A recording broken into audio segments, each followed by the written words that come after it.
नाज़रीन अवामी न्यूज़ में खबरन जो सिलसिलो जारी है। वक्त असीं खिपरो का खबर ॾींदा आहियूं तो खिपरो में उमरकोट के SHO आशिफ शाह, काशिफ शाह और रमज़ान बजीर पारां मुज़ाहिरे ते तशद्दुद करण तोड़े कोली बिरादरी के अनियो कोली, हरिया कोली, कृष्ण कोली ते हमलो कंदड़ जवाबदार माशूक चौपाण, दादियो चौपाण खिलाफ कामरेड ज्ञान कोली, सतू कोली, अज्जू कोली की अगवानी में कोली बिरादरी के मर्द तोड़े औरतन मेन चौक खिपरो ते एहतजाज मुज़ाहिरो करे धरणो आयो। इन्हनि हुकूमत का मुतालबो कयो त पुरअमन मुज़ाहिरे कंदड़ कोली बिरादरी के माण्हुनि ते तशद्दुद कंदड़ SHO उमरकोट आसिफ शाह, काशिफ शाह और रमज़ान वजीर के फौरी तौर मुअत्तल कयो वञे ऐं हमले कंदड़ जवाबदारनि जी ज़मानत रद्द कई वञे। सर कुछ ॾींहं अॻु डोरो नारो लॻे जेका फज़ल ॻोठ फज़ल चौपाण जा जेके रवासी आहिनि जवाबदार माशूक चौपाण ऐं शाहनवाज़ चौपाण, हाजी चौपाण ऐं दायो चौपाण जेके आहिनि उहो जेके कोली बिरादरी जे ॻोठ ते उन्हनि खे ज़ोरी लॾाइण जे लाइ कोई आया ऐं उन्हनि जी जेके औरतुनि सां उन्हनि वॾो तशद्दुद कयो। उन्हनि जेको हरिया कोलण आहे उन जे वारनि मां जले उनखे गीलियो वियो आहे ऐं सतू कोलण जेका उन ॿुढड़ी आहे जेका उनखे बि उन्हनि तशद्दुद कयो आहे। ऐं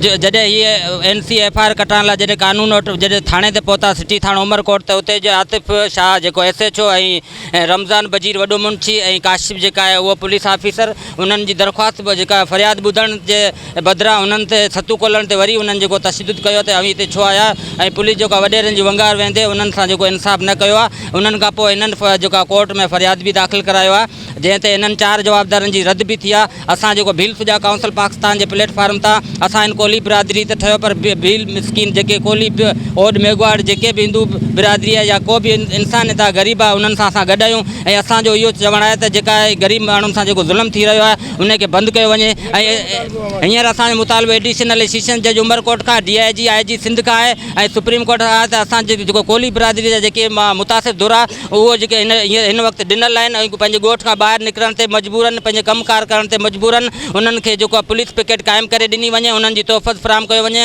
ऐं एडिशनल सेशन जॾहिं उमरकोट खां अपील आहे त जवाबदारनि जी जेका ज़मानत थी आहे उहा ज़मानत रद्द कई वञे। हाजी चौपाण, माशूम चौपाण, दादियो चौपाण इन्हनि चयो त अवी ॻोठ नथा ख़ाली करे ॾियो, पोइ अव्हांजे घरनि में असीं ज़बरदस्ती कंदासूं, ज़ोरी ज़ना जी कोशिशि कंदासूं ऐं अव्हांजी नियाणियूं वॾियूं वॾियूं 10 साल जूं 12 साल जूं असांजे हवाले कयो ऐं पोइ अव्हांखे असीं वेहण ॾींदासूं। पोइ उन ते असां हरिया कोलण खे चई इनकार हरिया कोलण कयो तॾहिं हरिया कोलण खे वारनि में जली ख़ाशी ताईं घिसली पोइ चए त असीं तोखां बि ज़ना कंदासूं, तुंहिंजी नियाणियुनि खां बि ज़ना कंदासूं। तॾहिं पोइ हरिया कोलण वञी असीं अमरकोट जे प्रिश कलम ते अॻियां धरणो आयो ऐं धरणे ते जेका मेन पुलिस आहे SCO पंहिंजो सिटी थाणे जो आतिफ़ शाह, कातिफ़ शाह ऐं रमज़ान बजीर इहा असांखां कानून जी ॻाल्हि को बि कोन पुछी। तंहिं अॻियां पंहिंजो सतू कोलण खे ॾाढा धक लॻिया आहिनि ऐं वाक़ी टाइम आहे त तव्हां ज़रूरु ॿुधो हूंदो त धक लाइ इस्पताल में असां दाख़िल कई आहे। इन खां पोइ वञी इन्हनि ते असीं मुतालो इहा था कयूं त असांखां इंसाफ़ थिए ऐं जेको जवाबदारनि ते जेका थी आहे पंहिंजो ज़मानत थी आहे इहा असीं इहा ई कयूं था त ज़मानत इन्हनि जी रद्द थी वञे असीं सेशन जज खे इहा ई अर्ज़ा कयूं था। जेको असां एहतियात पुरअमन कयो आहे उनजे करे जेको सो ढोरो नारो पुलिस जेको आहे सो उन वॾेरनि जी अंजा ताणी वंगार वहे पई, जेको उन्हनि खे